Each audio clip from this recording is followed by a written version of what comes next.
తెలిసిన భాష మమతలు పంచే ఊరు ఏమిటి దానికి పేరు పల్లెటూరేగా ఇంకెవరు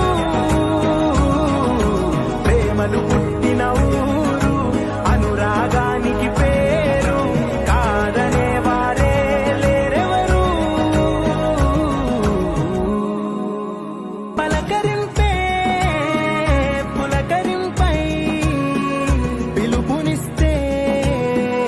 పరవశించడమే మనసుకి తెలిసిన భాష మమతలు పంచే